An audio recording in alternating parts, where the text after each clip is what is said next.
안녕하세요. 니하오. 안녕하세요. 안녕하세요. 네. 어떻게 연휴 잘 보내셨어요? 아, 네. 아, 보니까 다음 주가 또 연휴더라고요. 아, 맞습니다. 야, 이 10월 달 이거 어쩌면 좋아 진짜 이거. 9월 달부터 그렇고 그렇기도 하고 너무 저 퐁당퐁당 너무 자주 쉬는 것 같다는 생각이 또. 어떠세요? 좀 이렇게 좀 아무래도 9월, 10월 이렇게 해서 좀 퐁당퐁당 자주 이렇게 쉬고 난 다음에 이제 그 다음 주부터 시작되는 어떤 회사에서 어떤 적응하는 뭐 이런 거가 좀 힘들지 않나요? 이렇게 되면? 네, 약간 그런 게 있긴 한데, 근데 네. 또 그 다음날도 재택근무하면은 좀 그게 없어지는 것 아, 같습니다. 맞다. 요새 또 재택근무를 많이 하시니까. 근데 실제로 느끼셨을 때 그 일하는 데 있어서 좀 어떤 것 같아요? 이제 직접 사무실에 나가셔가지고 할 때하고 비교했을 때 업무 처리 능력이나 아니면 다른 분들하고 협업이나 뭐 기타 등등의 여러 가지 것들을 100이라고 쳤을 때 재택근무하면은 그 중에서도 한 몇 프로 정도는 그래도 어느 정도 커버가 되는 것 같다. 어느 정도 될까요, 그게? 아, 직무마다 다르겠지만, 저는 거의 90% 커버가 돼서 아, 아마 진짜요? 불편함이 없는 것 같습니다. 어, 그 저희 비디오는 왜 안 켜지죠? 아, 오늘, 네. 네, 못킬 것 같아서. 아유, 우리 지난주에는 뭐 그런 얘기 했었거든요. 이제 저기 아무래도 우리가 그 조직에서 일할 때 가장 중요한 건 팀워크가 가장 중요하잖아요. 그죠? 네. 각자 업무 분장하고 그 업무 분장 역할에 따라서 각자의 역할을 잘해주고 또 그럼으로 해서 시너지를 내는 게 가장 아주 나이스한 방법이긴 한데 실제 요새는 이제 아무래도 좀 세대도 많이 바뀌고 또 본인 소개를 하는 거죠. 네? 또 이제 본인의 그 이제 어느 정도 지금 관리자 역할 하시는 분들 같은 경우는 아무래도 지금 일하는 방식들, 그러니까 신세대라 불릴까요? MZ 세대가 일하는 방식이랑 본인이 일했던 방식이랑 좀 아무래도 비교를 좀 하게 되고 그러면서 이제 좀 갈등 아닌 갈등도 좀 일어났다 뭐 이런 얘기 하셨었는데 혹시 장준선 하고님은 어떠신가요 좀? 저는 원래 회사가 외국계였어서 네, 이런 화상 회의를 원래 굉장히 많이 했었어요. 네, 그래서 사실은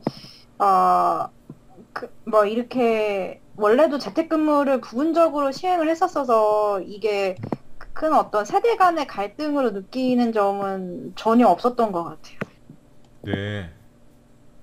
그러니까 지금 비단 코로나 시국 아니고 말고라도 그 전하고 코로나 시국이 열려가지고 일하는 방식이랑 뭐 전혀 차이점이나 이런 걸 못 느끼겠다는 말씀이신가요?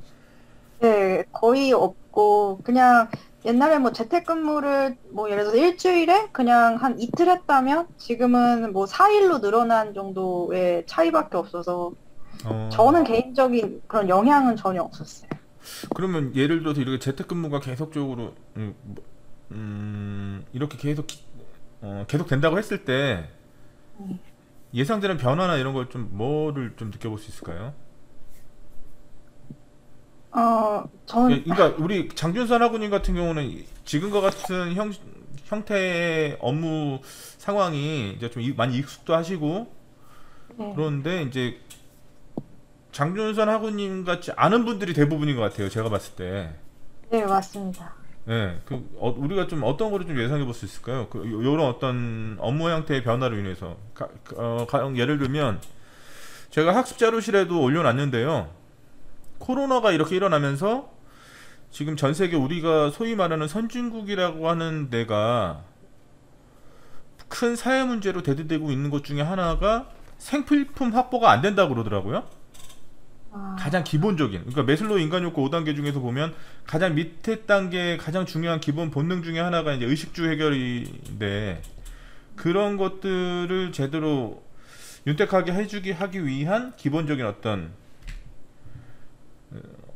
재화를 구매하지 못한다는 것 자체가 굉장히 큰 사회 문제가 되고 있다. 근데 그 원인을 찾아봤더니 뭐 영국 같은 경우는 브렉시트를 위시한 여러 가지 상황들이 겹쳤다. 또 미국 같은 경우는 뭐 그 뭐랄까 이 코로나 시국으로 인해 가지고 실제로 이제 어떤 개인의 노동력을 제공한 사람들이 급격하게 많이 줄어들었기 때문에 그 물류나 이런 것들을 이동하는데 어떤 제한이 많이 생겼다. 뭐 이런 식의 여러 가지 분석을 하던데 그런 거하고 연계해서 봤을 때도 어떤 걸 좀 예상해 볼 수 있을까요? 이런 식이 계속 된다고 가정했을 때.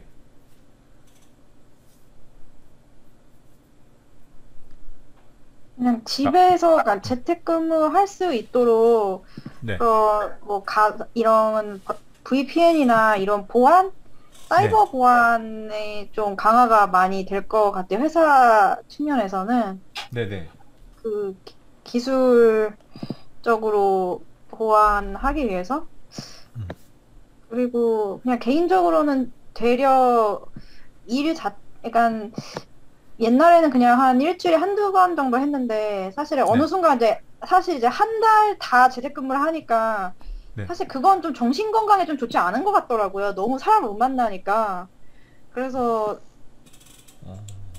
되려 막 원래는 회식 같은 거를 진짜 되게 싫어했는데 네. 어느 날은 이렇게 오히려 직장 동료를 만나고 싶은 그런 마음이 생기더라고요. 오. 예, 그러니까 한 달 정도 집에 칩거한 형태가 되다 보니까, 그러니까 저는 특히나 이제 IT 업계여가지고 이런 뭐 이런 IT 보안 같은 게 굉장히 잘 돼 있어서 전혀 네. 기술적으로 문제가 없었지만 너무 칩거를 하니까 사실상 뭐 일의 효율은 거의 많이 안 떨어졌던 것 같아요. 그러니까 뭐 네. 화상회의도 너무 잘 돼 있고, IT 자원들을 접근할 수 있는 툴도 너무 많이 개발이 돼 있어서 그런 거는 전혀 없었는데 그런 이제 정신 건강의 문제가 좀 많이 생기더라고요.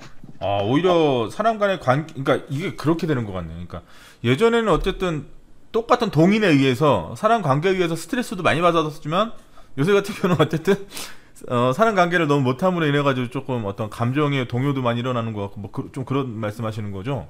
네. 그리고 재택근무를 한다고 해서 일은 주는 게 아니기 때문에 오히려 재택근무를 하니까 출퇴근의 그런 물리적인 그런 구별이 없어지면서 계속 한 24시간 일을 하는 기분이 들기도 하더라고요.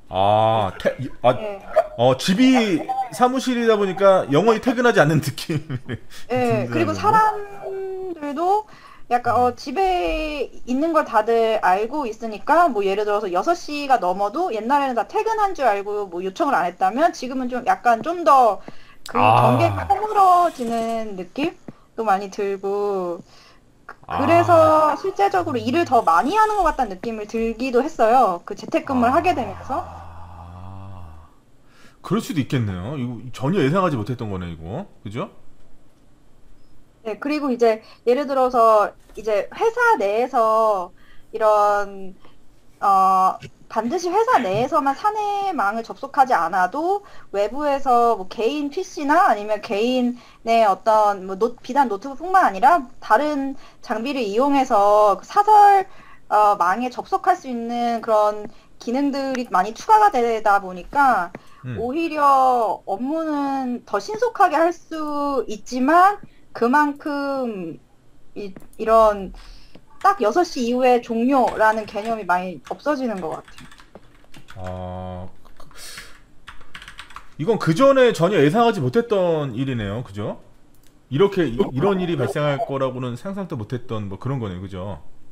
예, 좀 그런 걸로 많이 바뀐 것 같아요. 예. 그렇게 생각해 볼 수 있을 것 같습니다. 선영기 학원님 안녕하세요. 예, 안녕하십니까? 네, 안녕하세요. 저 오늘 아침에 눈 뜨자마자 가장 먼저 생각했던 이름이 선영기 학원입니다.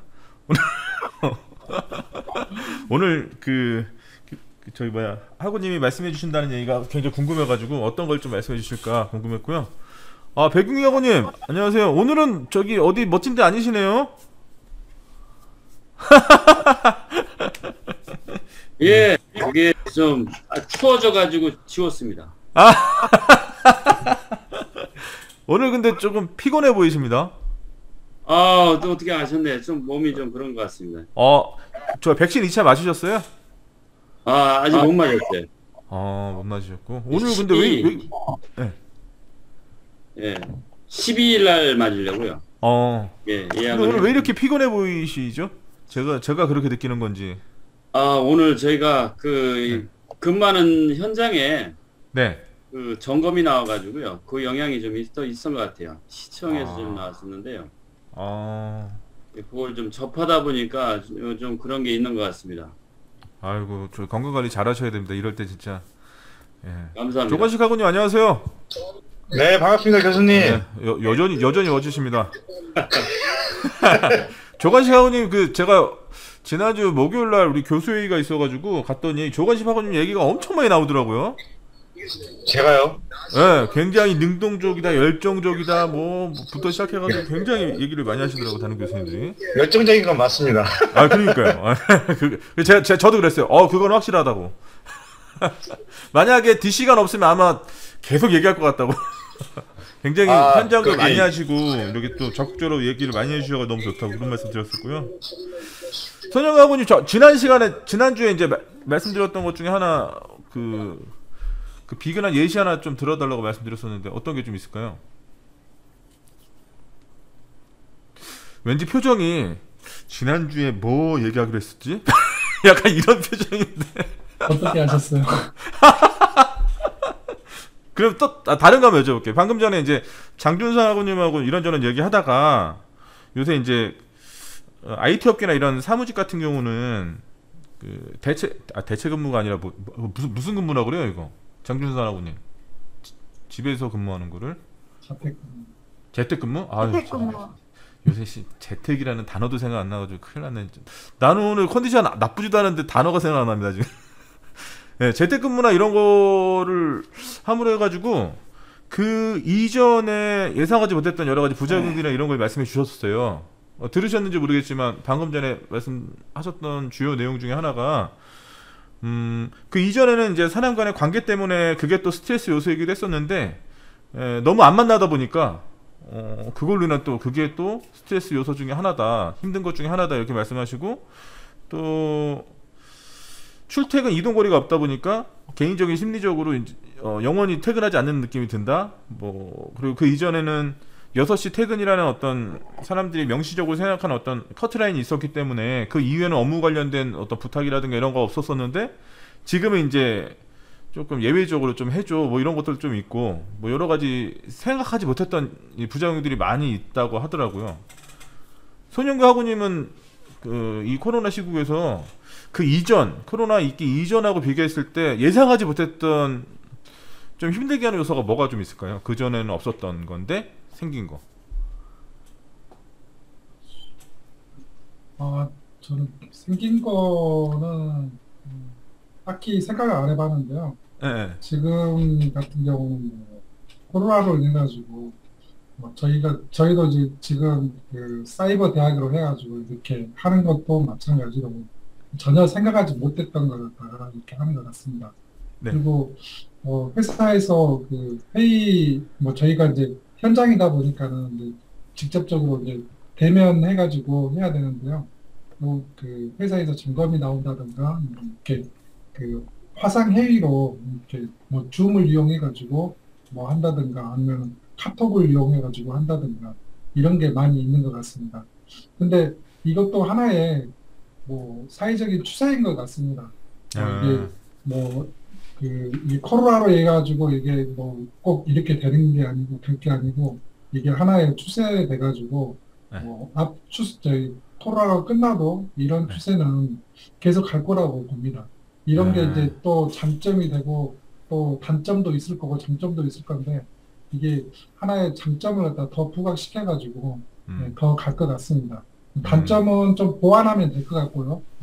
좀 장점을 더 승화해가지고 이렇게 더 좀 좋은 방향으로 이렇게 하는 게 좋을 것 같습니다.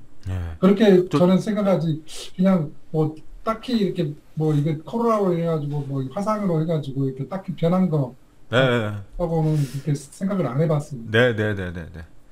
조건식 학우님, 그 방금 전에 손영아고님 하신 그 말씀하시는 거 들으면서 좀 궁금한 게 좀 생겼는데, 그러니까 추세상 이거는 계속 어떤 변화해가는 흐름이었었는데 코로나로 인해 가지고 더 가속화된 게 뭐가 있을까요? 코로나로 가속화된 게 그거겠죠. 갑자기 생각이 안 나는데요. 뭐야? 그걸 뭐라고 하죠? 인터넷하고 네. 저 지금 저기 어느 분 저기 스피커 어디서 나오는 거죠? 이거 예, 제가 지금 강의가 두 개가 겹쳤어요, 교수님. 네. 오늘 라이브 강의가요. 아, 네. 그래서 제가 지금 정신이 없으니까. 네, 알겠습니다. 그러면 제가 한번 예. 그 학습 자료실에 올려놓은 거 토대로 해가지고 제가 궁금했던 거 한번 얘기 한번 해볼게요. 저 어떤 게 좀 궁금했냐면 최근 들어가지고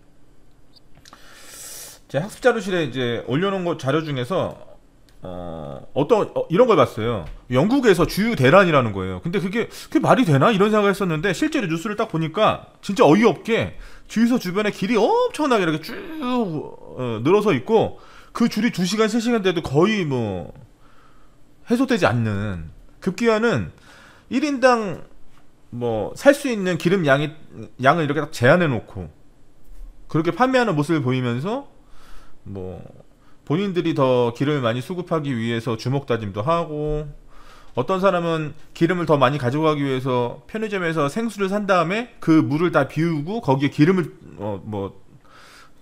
넣어가지고 가져가는 등 뭐 이런 여러 가지 상황, 말도 안 되는 이런 상황들이 일어나더라고요. 그 왜 그렇게 일어날까 생각해 보니까 지금 영국 같은 경우는 2가지 상황이 문제가 됐다고 하더라고요. 브렉시트 관련해 가지고 이제 난민이란다. 오늘 큰일 났네. 이거 오늘 단어가 생각이 안 나. 난민이 아니라 뭐야. 하여튼 뭐 인력 부족으로 인해 가지고 유통 쪽에 문제가 많이 발생했다고 그러더라고요. 예, 또 코로나로 인해서도 그게 더 가속화된 부분도 없잖아 있고. 근데 이런 것들 보니까 최근 들어서 지금 자동차 업계에서 어떤 그 표준 자체가 좀 전기차로 많이 이동하지 않습니까 지금? 그죠? 내연기관차를 현대자동차나 이런 데서도 2025년 이후부터는 이제 생산 안 한다는 얘기를 하잖아요. 앞으로 그쪽으로 갈 수밖에 없는, 이거 누구도 거스를 수 없는 그냥 대세인데, 그러니까 원래부터도 그렇게 갈 거다라고 우리가 모두 예상하고 있었지만 이런 여러 가지 상황들을 보면서 오히려 그게 더 가속화되는 게 아닌가. 제조사들도 발빠르게 더 많이 움직이고, 사실 저는 제가 자동차를 처음 산 게 2001년도에 처음 샀거든요. 제 개인 차를 처음 사봤는데 2001년도에 2001년부터 한 2010년까지 그때는 제 또래 친구들의 소원이 뭐가 있었냐면 주유소 하나만 있으면 좋겠다. 주유소 하나만 있으면 뭐 평생 경제적으로 뭐 사는데 전혀 불편함 없으니까, 이런 얘기 했었던 게 불과 한 10여 년 전이거든요. 근데 오늘날에 있어서 주유소는 사양 산업 아닙니까?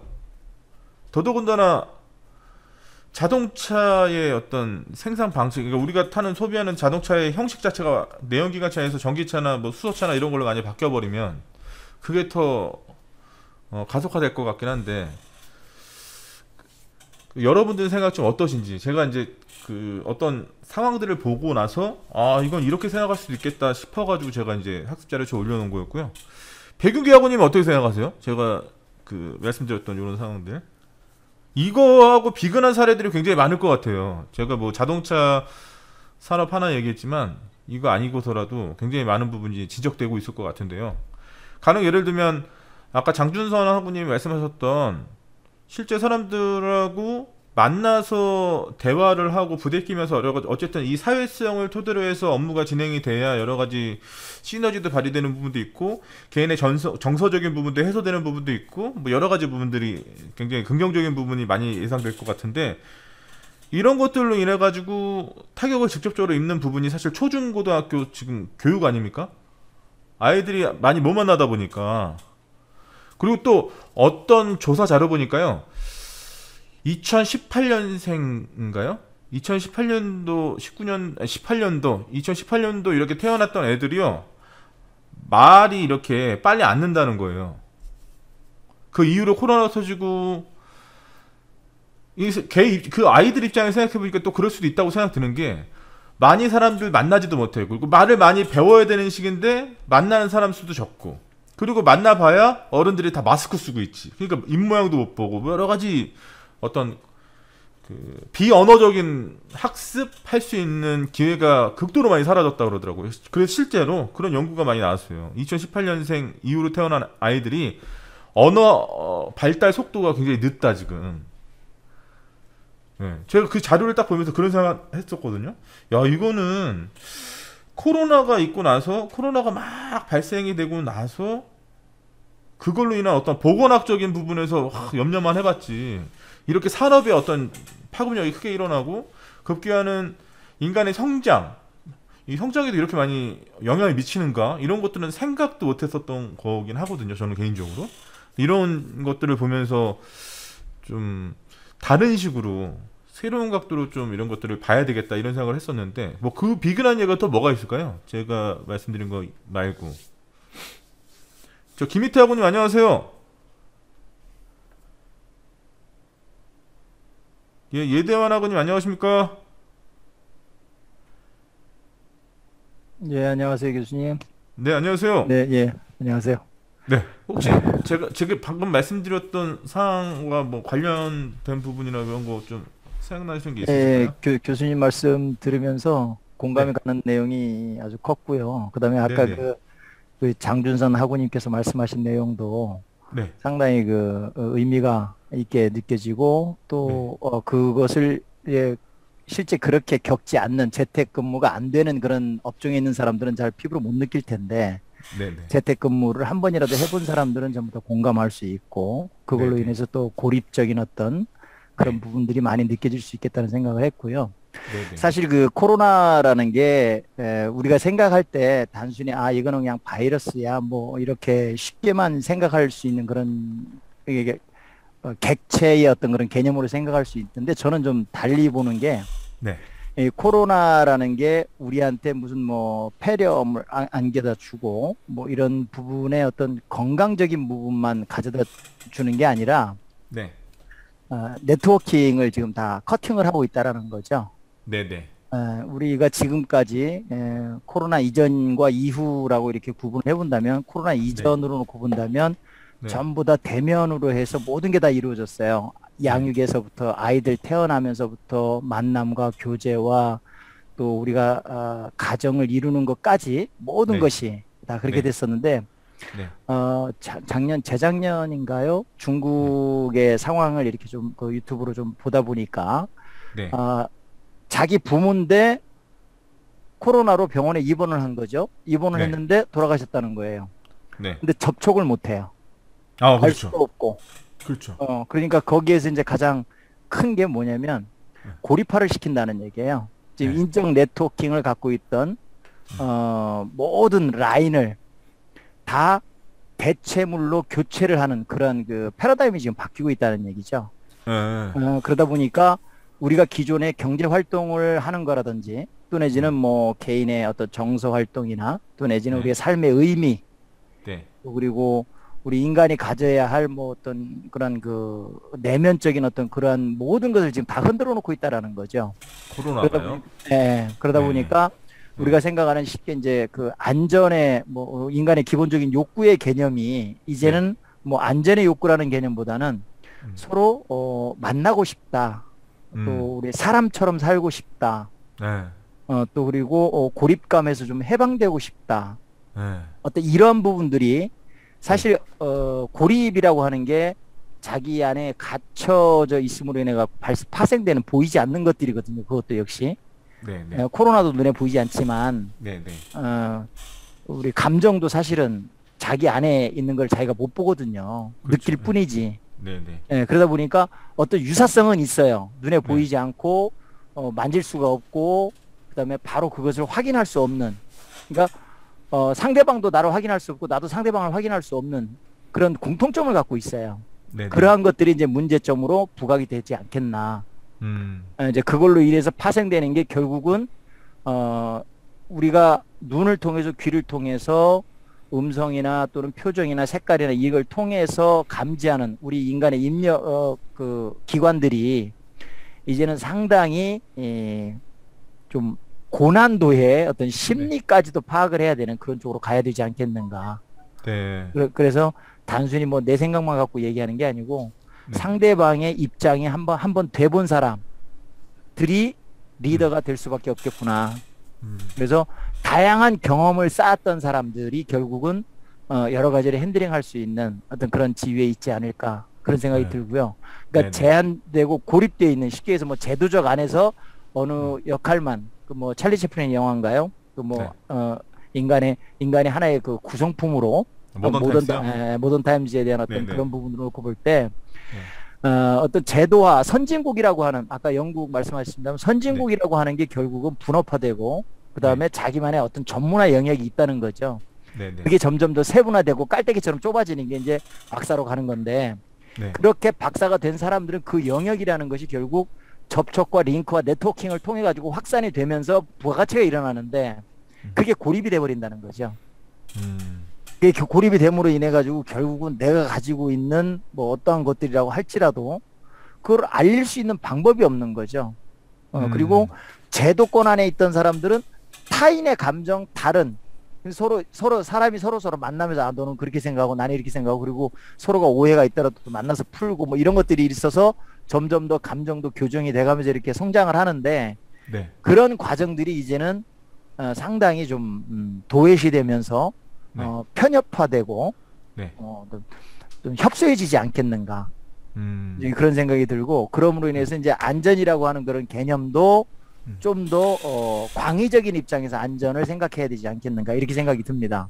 광의적인 그래서, 입장이면 뭐 어떤 걸 말씀하시는 거예요? 우리가 예를 지금 들어서 네, 네. 그렇죠. 우리가 예를 들어서 뭐 건설 현장을 예를 든다면 네. 건설 현장에서 자 오늘 공정은 이거고 위험 요인은 이거고 떨어짐 추락 낙하 이러니까 이렇게 해서 뭐 가설물 설치하고 중간에 뭐 서포트 돼서 라인 돌리고 뭐 이런 것들만 생각을 했다는 거죠. 네. 근데 이제 그게 이제는 심리까지도 이제 들어가야 되는 거죠. 거기에 작업을 하러 나온 사람들이 어떠한 고립감을 얼마나 갖고 있고 그리고 자기의 어떤 그 고통이나 뭐 이런 거에 대한 부분들을 어떻게 풀어나갈 수 있는 능력이 되는가. 그게 안 돼버리면 그런 거 해놔도 괜히 거기를 넘어가고 싶다든지. 그렇죠. 괜히 뭐 저기 뭐 손가락을 한번 넣어보고 싶다는 어떤 그런 그 있었듯이 그러한 것들이 뭐냐면 너무나 고립돼 있다 보니까 그런 것들에 대한 어떤 다양성이 어떤 그 피부로 체감적으로 이렇게 와닿지가 않고 편협화된다는 거죠. 그러다 보니까 각자 가지고 있는 어떤 정신적인 그 고통, 그 다음에 뭐 외로움도 물론 들어가겠습니다만은 거기에 어떤 편협된 사고 체계나 사고 방식 그리고 받아들이는 정보에서 사회 부적응에 대한 어떤 그런 개념들이 코로나가 단절시켰고 고립시켰기 때문에 어떤 거기에 대한 당위성을 또 부여하게 되고 그런 거에 따라 가지고 자기가 안고 있는 문제를 더더욱 이제 밝히질 않는 거죠. 밝힐 수도 없고 또 그런 것들을 표현할 수 있는 방법이 서로 사람들이 만나서 이렇게 돼야 되는데 그게 여의치가 않다 보니까 그런 게 점점 더 이제 심화 확산되는 거죠. 그러니까 그러면 예대환 아고님 그 말씀에 육각해가지고 한번 생각해 보면 제가 아까 예시로 하나 들어갔던 것 중에 하나가 2018년 이후로 태어난 아이들의 네네. 말을 하는 속도가 굉장히 줄어들고 있다. 그러니까 발달 속도가 엄청나게 줄어들고 있다. 뭐 이런 얘기를 하더라고요. 그러니까 아이들이 언어를 배운다는 거는 사실 실제로 들으면서 배우는 것도 있지만 보면서 배우는 것도 굉장히 많고 또 분위기를 느끼는 것도 많지 않습니까? 아까 말씀하셨던 것처럼 그렇게 오감을 발휘하면서 이렇게 언어를 습득하는 그렇죠. 이런 것들이 굉장히 많은데 아이들이 예를 들어 태어나가지고 보는데 만날 수 있는 사람이 부모나 뭐 몇몇 사람밖에 없고 그리고 다른 사람들이 말하는 모습 입모양이라든가 이런 것들을 볼 수가 없고 네네네. 그 분위기나 이런 것들에 대해서 그렇죠. 감지하기도 되게 어렵고 맞습니다. 그럼 더 큰일이네요. 큰일이죠. 이제 그런 아이들이 그러니까 우리 같은 경우는 어렸을 때 그런 것들을 다 경험하면서 오면서도 사실 성장 과정에서 여러 가지 상황에 따라서 이렇게 소외되기도 하고 방금 전에 말씀하셨던 그런 것들이 일어나는데 이 아이들한테는 아예 그런 학습 기회가 완전히 박탈된 상황에서 또 그런 상황들이 계속 이어지게 된다면 더 문제가 클 것 같다는 생각이 드네요. 굉장히 커지는 반면에 단순해지고 우리의 그 어떤 그 인성과 그 다음에 가지고 있는 인지 능력이라든지 또 대응 능력이라든지 반응이라든지 뭐 이런 것들이 다채널로 돼 있단 말이죠. 우리는. 그렇죠, 왜냐하면은 그렇죠. 자연도 만지고 사람도 만지고 서로 감정 교류가 일어나기도 하고 그런데 네. 서로 오해도 생기고 풀리기도 하고 그러면서의 어떤 자기 지위도 본의 아니게 주변 환경에 의해서 바뀌기도 하고 막 이런 것들을 경험하면서 다채널적인 어떤 그런 부분에서 다양성에 대한 인지를 하게 되는데 네네네. 굉장히 단순해지죠.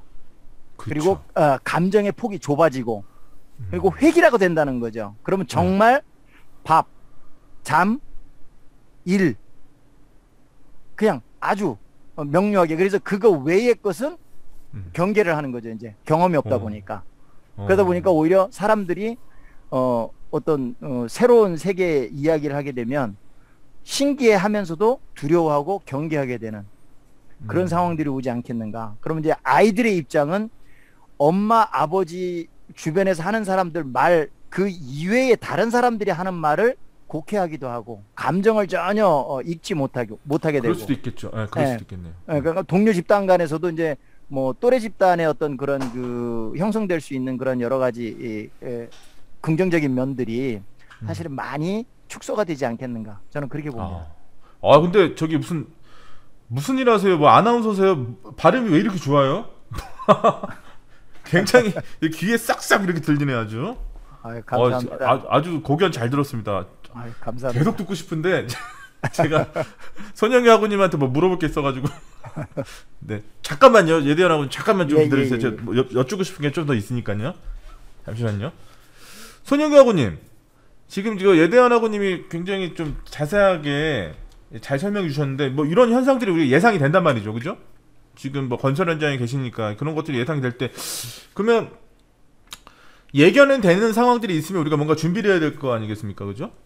어떤 거를 좀 생각해봐야 될까요? 그런 부분에서 실제 이제 뭐 여러 가지 부분을 생각해봐야 되겠지만 일단 작업장에서 안전 관점에서 생각해봤을 때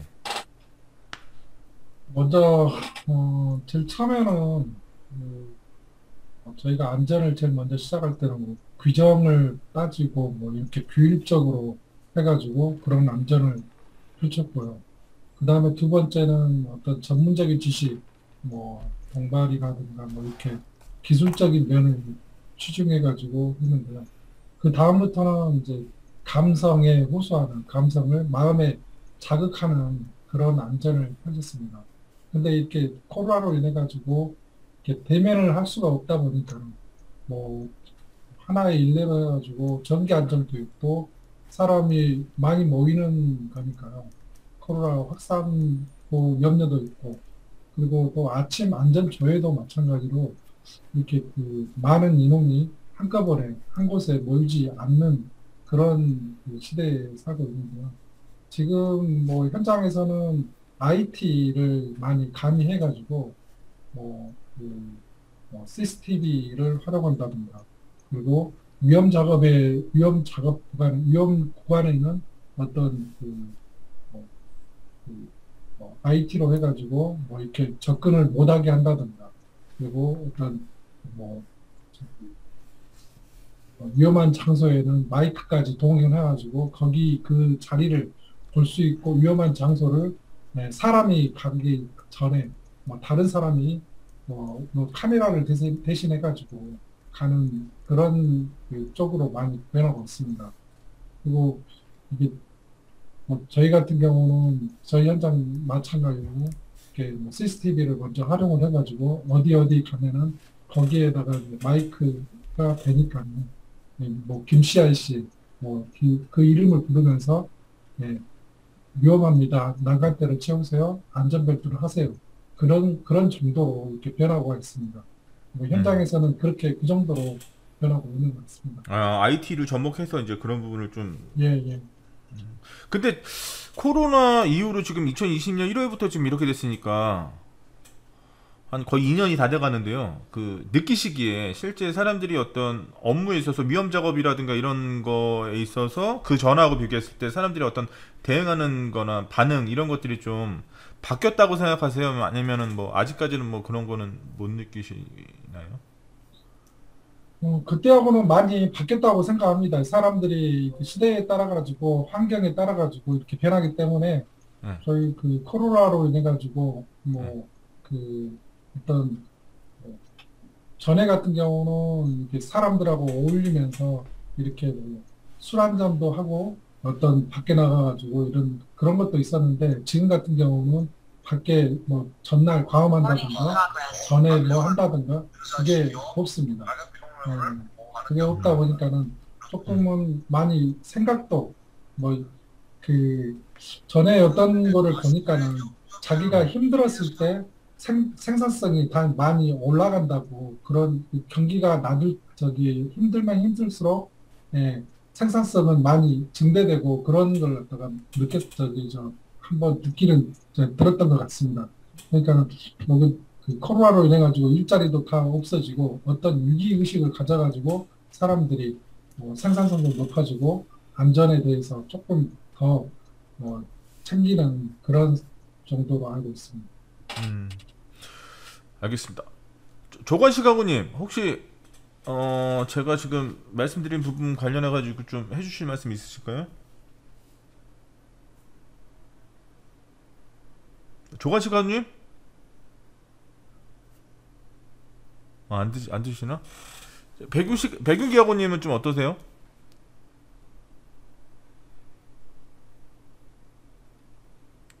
네, 다들 바쁘신 것 같습니다. 이렇게. 저 박진하고님은 지금 안 들리시는 거죠? 아, 들립니다. 안녕하세요. 예, 아까 제가 몇 번 불렀는데. 네, 아. 잘 들리고 있습니다. 지금 그럼 예대한 하고님이 말씀해 주셨던 상황들 들으셨나요 혹시? 네, 내용은 들었는데 저는 네. 이커머스 쪽에 재직 중에 있다 보니까 아무래도 다른 학우님들과는 조금 여건이 상이한 게 있고요. 그 이커머스 중에서도 가장 핫하다라는 회사에 있다 보니까 네. 또 회사의 기본적인 메커니즘은 IT다 보니 네. 예를 들어 순회 점검도 더 이상의 이제 페이퍼워크를 하진 않거든요. 네네네. 파워 BI 프로그램을 활용을 해서 앱을 활용해서 그런 앱들을 해서 활용하고 있고 근본 21년 7월 2일부로 그 한국 물류협회에서는 또 그 게시가 되어 있는데 쿠팡 덕평 화재 사고 이후에 소화전, 소화기, 그 다음에 각종 화재 도구 같은 경우도 전부 다 QR코드 방식으로 바뀌었더라고요. 네. 제가 재직 중인 회사는 작년부터 혹은 그 이전부터 그런 활동을 해왔고 사실은 그런 것들이 모르겠습니다. 지청에마다 조금 성격이 다르겠지만 고용노동부 인천지청 산하에서는 그런 게 전부 다 인정이 됐었고 또는 그게 잘 되어 있다. 왜냐면 이거는 흔하디 흔한 말로 가라를 칠 수 없는 왜냐면 로그 에비던스가 다 남을 수밖에 없는 로그 기록이 데이터가 남아있는 그 로그를 활용해서 하는 건데 아무래도 지금 코로나로 인해서 장단을 따지자 보면 단점이 훨씬 더 많겠지만 장점은 기존의 페이퍼워크 세대에서 온라인 IT 기기 혹은 온라인 쪽이 활성화되고 IT 기기가 활성화돼서 사용자로 하여금 인터페이스가 좀 더 다가가기 쉽다라는 점. 그렇죠. 그렇죠. 말씀해주신 다른 분들 손윤규 학우님이나 뭐 배윤규 학우님 다른 학우님들 말씀처럼 동료에는 없어요. 솔직히 말씀드리면 코로나 이전에 입사했던 분과 코로나 이후에 입사했던 분들에 대해서는 양질의 교육을 똑같은 준비를 해도 받아들이는 입장에서는 차이가 엄청나게 크고요. 1년 이상 재직하신 분들도 아직까지 저를 안전관리자라 생각하지 않고 아침에 체조시켜주는 사람으로 생각한다는 분들도 있거든요. 아 진짜요? 네네네. 오늘 아침에도 면담을 좀 하다가 내가 활동이 낮았나라는 생각을 했는데 퇴근하기 전에 KPI 지금 성적서 받아들고 와가지고 신난해서 화면을 못 켰습니다. 뭐 그런 상황인데 아무래도 좀 저는 오히려 조금 이커머스 시장 혹은 또 우리 회사의 상황에서 놓고 본다면 오히려 발전 가능성들을 또 다양하게 열지 않았을까. 더 예를 들면 그렇네요. 이 상황. 예를 들면은 저는 사실 쿠팡에 재직 중이고요. 그런 것 같았어요. 쿠펀치라는 앱이 있는데 이게 이제 그 원래 용도는 쿠팡 친구분들이 출퇴근하는 용도인데 관리 감독자들은 그거를 체크리스트로 활용할 수가 있어요. 주간 점검, 뭐 일간 점검, 월간 점검, 반기 점검, 뭐 분기 점검 이게 전부 다 가능하고 이게 실시간으로 로그 값이 나오기 때문에 75개 사업장에 대해서 동시다발적으로 같은 데이터를 볼 수가 있다라는 점. 야, 그리고- 진짜 좋네요. 네, 근데 이게 접근성이 조금 힘들어요. 처음에 건설업이나 제조업에서 10년 이상 재직을 하시다가 이직하신 분들도 음.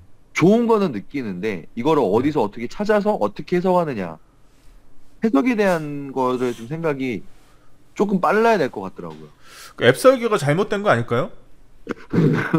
네, 그러니까 UI 자체는 되게 잘 만들었는데, 그러니까 이 네. 앱이 처음에 나왔을 때부터 쓰던 사람들은 지금 많이 좋아졌다고 느끼는데, 음. 이직에서 오신 안전관리자분들이나 이제 보건관리자분들은 접근성에 조금 힘들어하는 부분이 있죠. 왜냐면 완전 생소한 환경이니까요. 그럴 수 네, 있겠네요. 네. 네, 그런 것들. 그리고 비대면이라서 좋은 점은 아무래도 디렉터 분들을 안 볼 수 있다라는 게 행복하죠.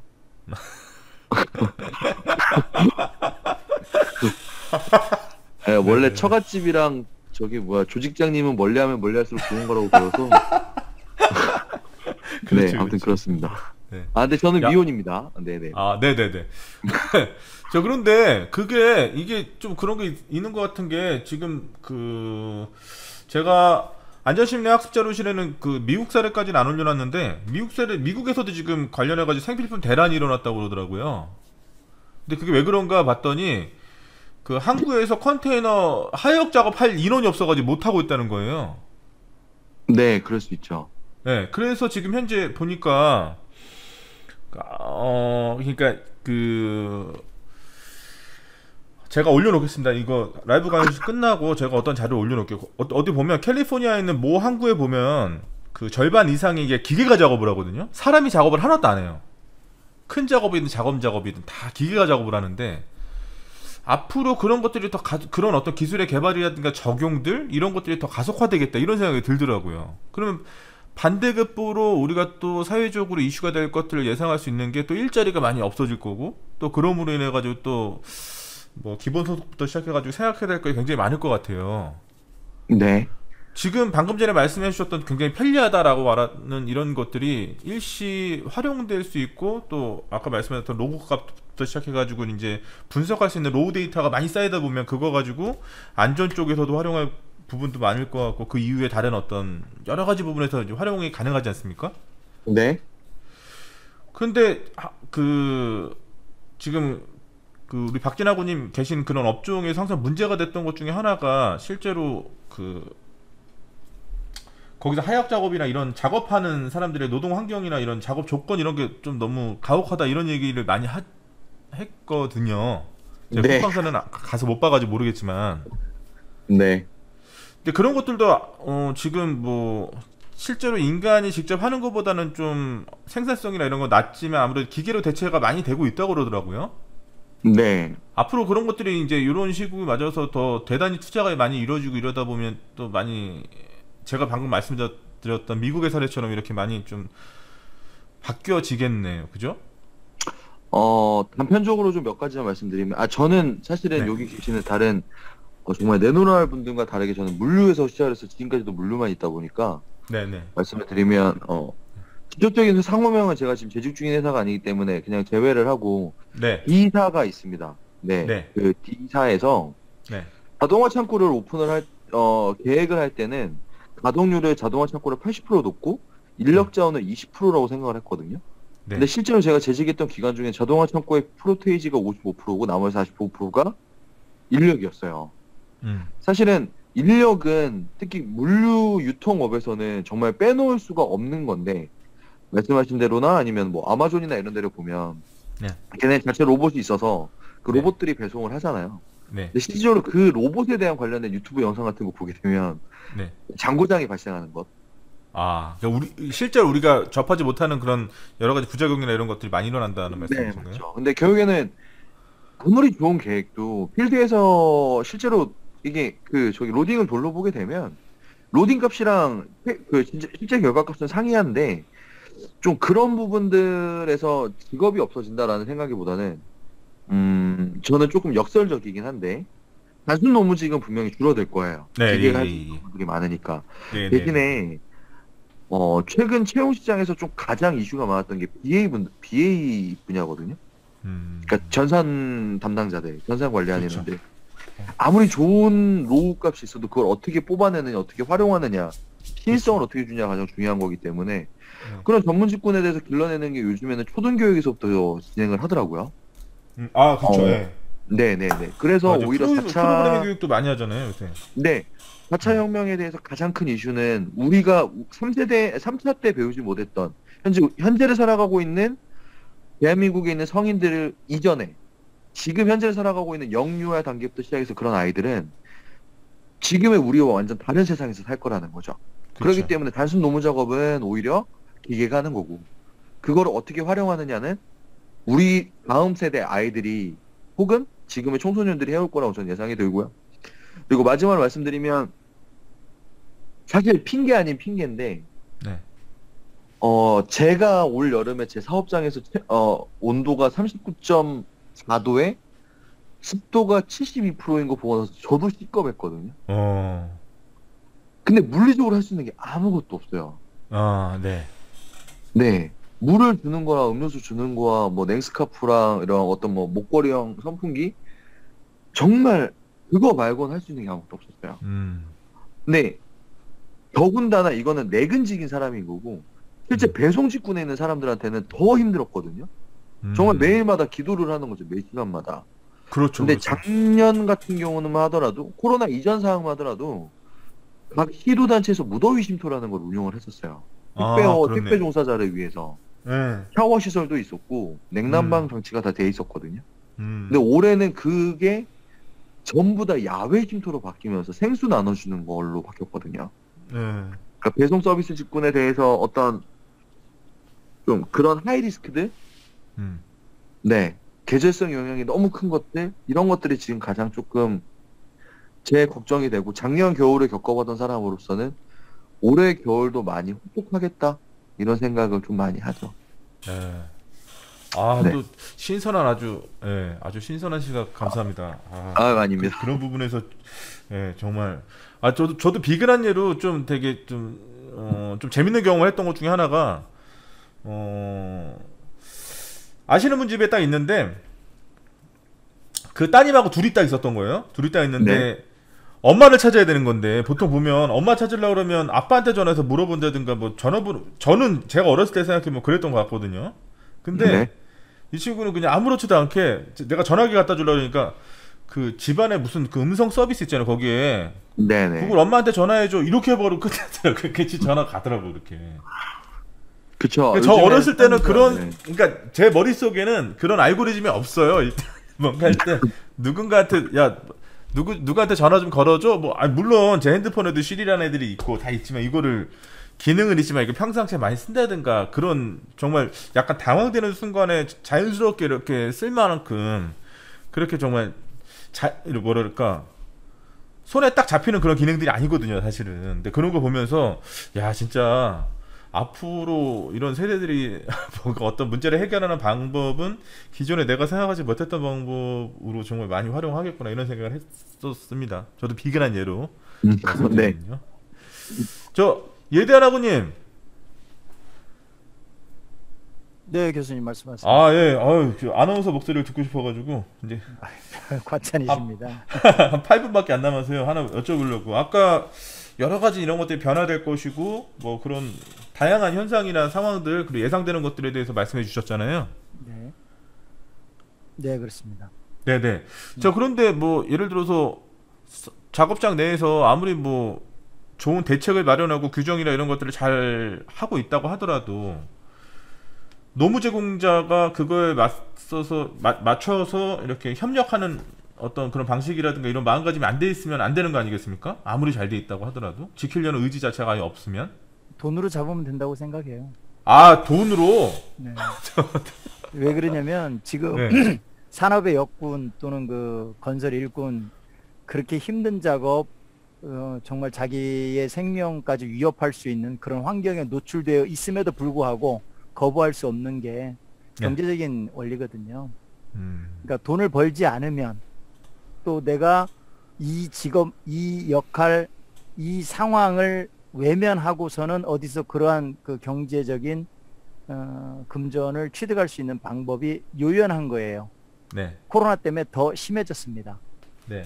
그러다 보니까 어쩔 수 없다라는 것도 있고 자기 체념적인 그런 마인드도 있을 거고, 그 다음에 환경적인 요인, 그리고 자기가 지금까지 해왔던 그런 거죠. 그래서 지금 아까 그 우리 박진 학우님께서 말씀해 주신 것이 저는 네. 아주 그 의미가 있다고 생각되는데요. 사실 뭐 우리 베이비 붐 세대라고 하잖아요. 네네. 그분들은 우리나라의 건설, 그러니까 발전의 초석이 되셨던 분들이라고 많이 생각들을 하고 있어요. 그리고 네네. 그분들이 누려야 할 그러한 시대에 너무 급변하는 어떤 사회의 어떤 인프라들이 그분들을 사실은 본의 아니게 도외시 외면하고 있는 그런 상황이에요.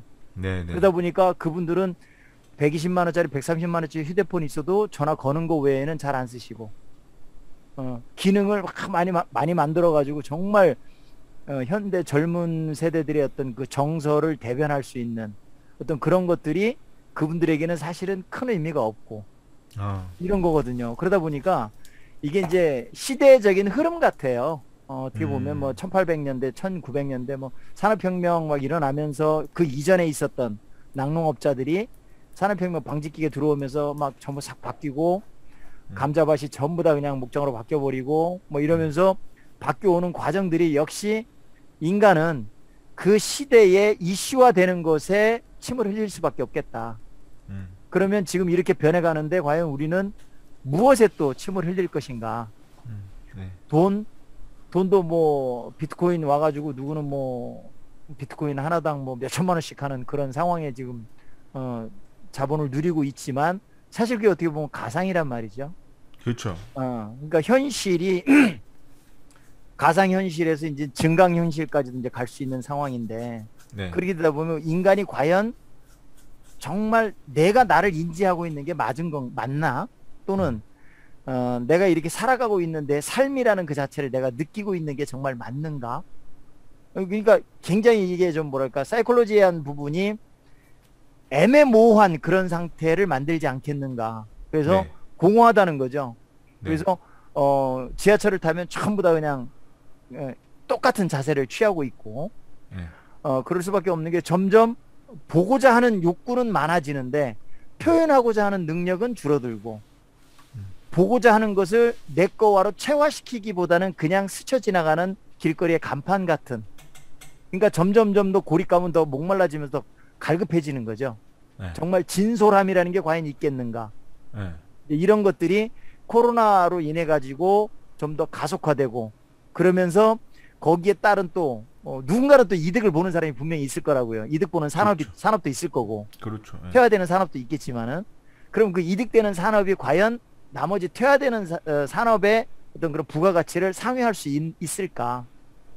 이제 이런 것도 이렇게 생각을 해보면, 여튼 지금 전반적인 어떤 흐름으로 놓고 봤을 때 전체적인 어떤 그런 과정들이 삶을 어느 하나로 딱 정형화시킬 수 없는 어떤 시대의 흐름이 이렇게 과도기적 현상들을 계속 만들어내는 것이 아닌가, 그렇게 생각을 합니다. 근데 지금 말씀하셨던 그런 어떤 심리적 박탈감이나 이런 것들은 전 세대가 공통적으로 다 느낀다고 생각하시는 거예요? 아니면 아까 말씀하셨던 뭐 일정한 베이비붐 세대나 뭐 이런 세대가 더 이렇게 한친다고 생각하시는 거예요? 전 세대가 다 느끼는데요. 네. 느끼는 카테고리가 달라요.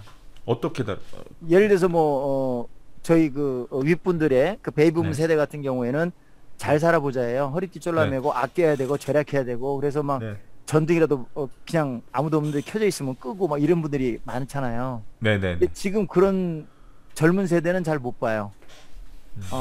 항상 불은 켜져 있어야 되고, 내 눈에 보기 좋아야 되고, 밝아야 되고, 그리고 디자이너도 좀 깔끔해야 되고, 뭔가 화려해야 되고, 이런 거다 보니까 바라보는 관점 자체가 다르기 때문에 어떤 그런 것을 누리지 못하면, 어떤 의미에서 보면 베이비붐 세대에서의 긍정적인 거고 바람직한 거고 이상적인 것들이 현 세대들에게서는 공허하고 박탈감으로 될 수 있는 상반되는 그런 괴리감이 온다는 거죠. 그럴 수 있죠. 예, 그럴 수 있죠. 예.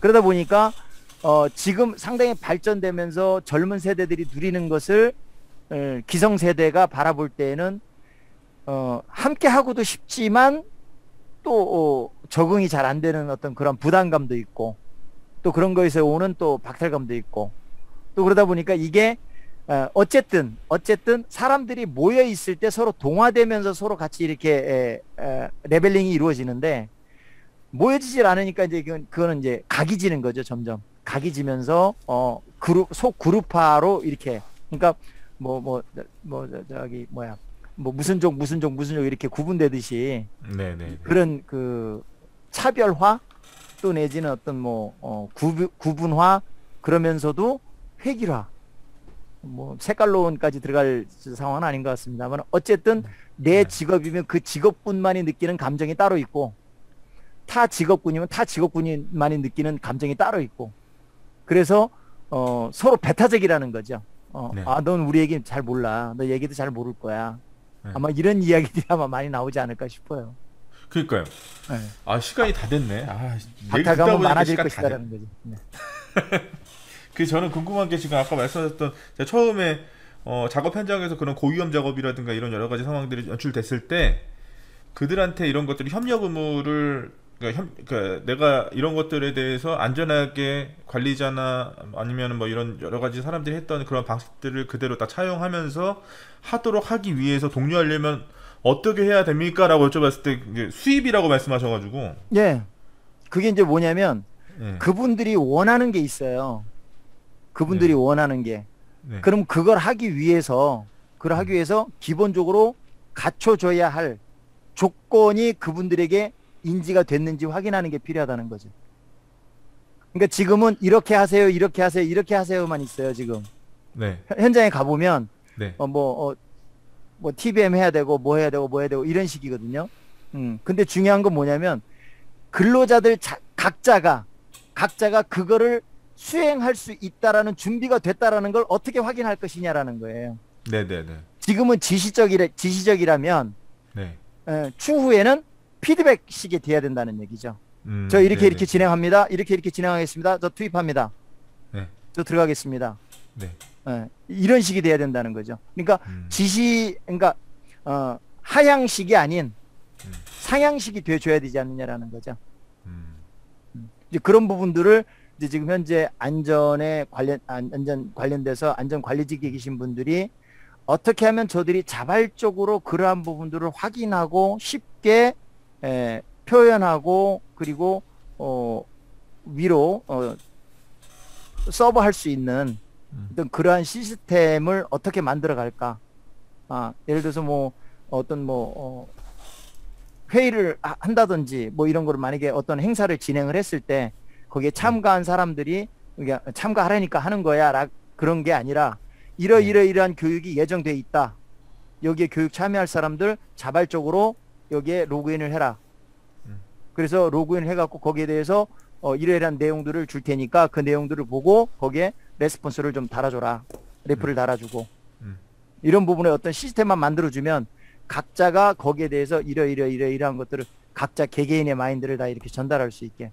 그래서 이게 이제 어떻게 보면 IT가 지금 잘 활용이 되고 있는 그런 상황들인데요. 그걸 조금 더 심화해서 UI를 조금 더 간편하면서도 좀 쉽게 볼 수 있는 그런 형태로 이렇게 바꿔가지고 진행을 하면 도움이 많이 되지 않을까 저는 그렇게 생각을 합니다. 그렇죠. 사실 어떤 IT 관련해서나 어떤 애플리케이션이나 이런 것들을 활용하려고 할 때 이게 아까 우리 박진호님 말씀하셨던 표현대로 이 접근성이 떨어져 버리면 또 그럼요. 예, UI 맞습니다. 적응성이 안 돼 버리면 이게 하고 싶어도 못 하잖아요, 이런 것들이. 굉장히 애매하죠. 그래서 이걸 네. 만드시는 분들이 사실은 우리가 풀프루프도 있지 않습니까? 네.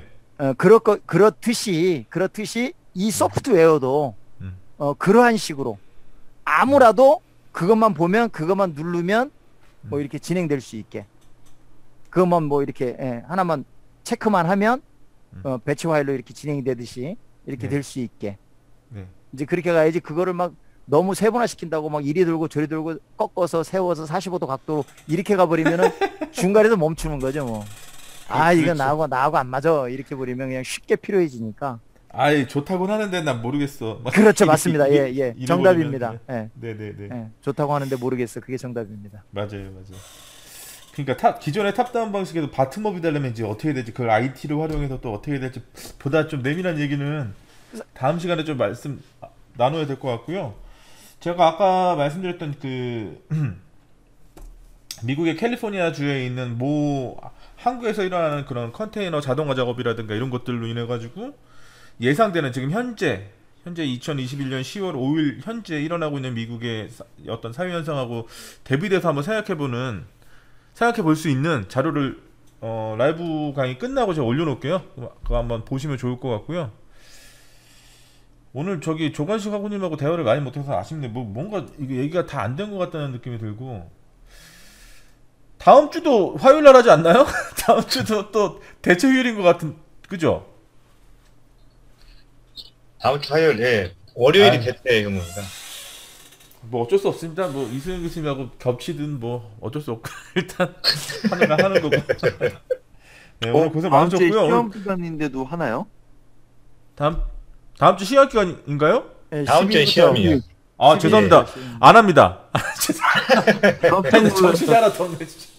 지금 또 얘기 안 해줬으면 나 또 공지 또 올렸다고 또 이렇게 또 합니다. 이렇게. 네, 시험 잘 보시고요. 시험은 저기 그 교재에서만 나왔으니까요. 교재만 잘 보셔도 뭐 다 맞으실 거예요. 네, 전혀 어렵지 않으니까요. 네. 오늘 특히 저기 예단하고님 너무 좋은 말씀, 그리고 또 그렇게 어떻게 목소리가 그렇게 좋으십니까? 이 발음부터 시작해가지고 너무 잘 들었고, 또 박진하고님 현장에 있었던 그런 최신 그런 아주 좋은 소식 전해주셔가지고 너무 감사하게 잘 들었고요. 요 라인업 그대로 다다음 주에 다시 모였으면 좋겠습니다. 또 얘기를 좀 많이 할 수 있을 것 같습니다. 재밌게. 네. 오늘 참여해주신 모든 분 너무 감사드리고 다다음 주에 뵙도록 하겠습니다. 건강하시고 고생 많으셨습니다. 감사합니다. 고생하셨습니다. 네, 교수님 수고하셨습니다. 아버님도 수고하셨습니다. 다음에 뵙겠습니다. 고맙습니다. 다음에 뵙겠습니다.